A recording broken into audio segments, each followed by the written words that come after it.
Welcome back mga idol, may panibagong video na naman tayo. Ano nga ba ang dahilan bakit nagbabawasan langis sa ating makina? Na dapat yung agapan bago lumaki ang gastos nyo. Itong gagawin natin mga idol, ito yung pinanggagalingan madalas na tagas sa ating mga makina. Panoorin nyo itong mga idol, malaking tulong ito sa inyo. Bakit? Nagbabawas ang ating langis mga idol, ayan o. Tagas yung poly oil cell natin mga idol.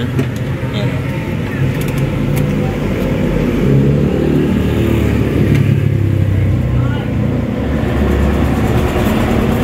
Mga idol. Sabay change oil na rin. Tsaka oil cell.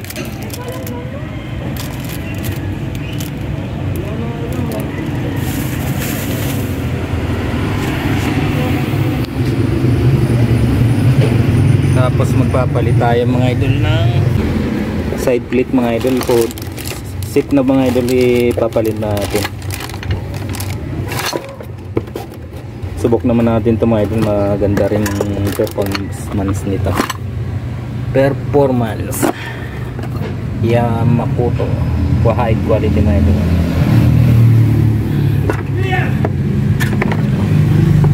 Ayun mga idol, tagas na. Kaya pala nagbabawas ng langis.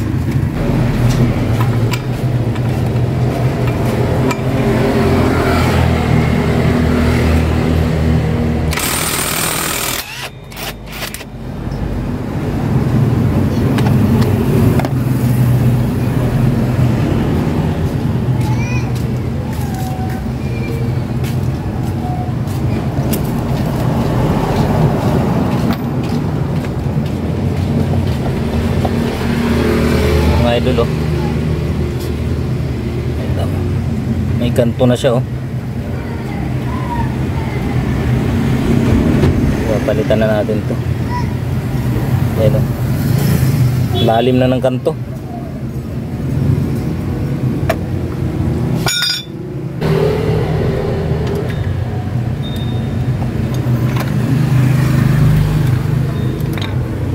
Tumagas na mga idol oh.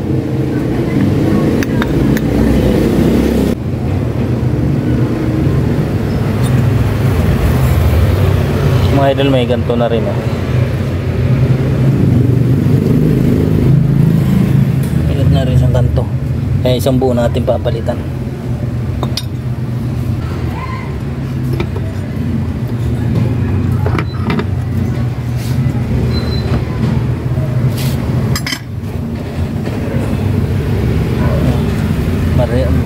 Palitan na rin natin ito mga idol. Malapit na rin to.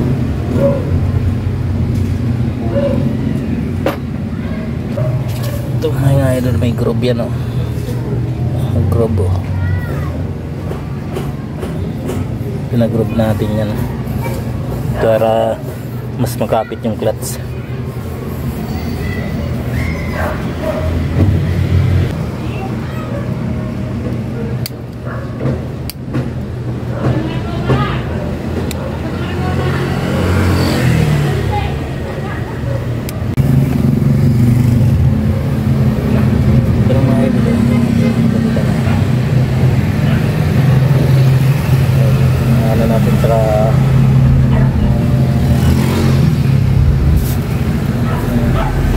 Gandang klase siya mga idol, sakto dito sa ano niya, hindi mahirap ipasok.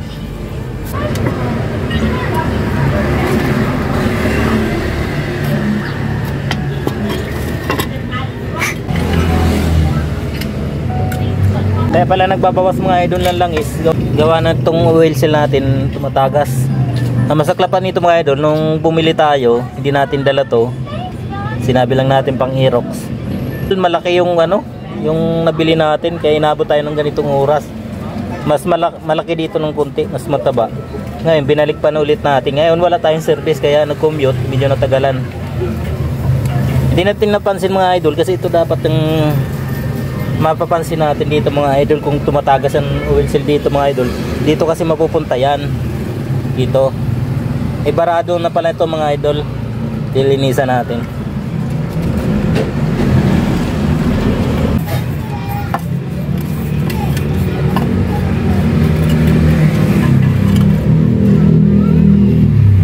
lagi nyo tingnan to mga idol. Pag once na nagkaroon ng langis to, fully oil cell, tumatagas. Ito mga idol, may bearing yan. Bali, bago nyo ilagay, lagyan nyo ng tasa.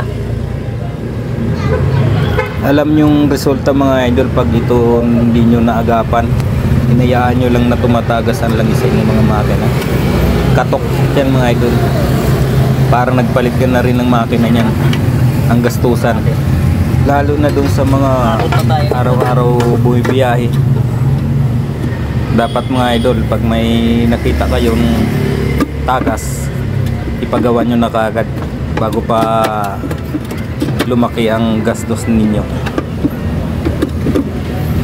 Marami na akong na-upload na video tungkol sa paggawa ng sira ng motor natin mga idol, na kayang-kaya nyo kahit hindi kayo mekaniko. Ito yung ilang mga video mga idol.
Huwag kalimutan mag-subscribe mga idol para updated kayo sa ating mga bagong videos at yung mga na-upload nating video.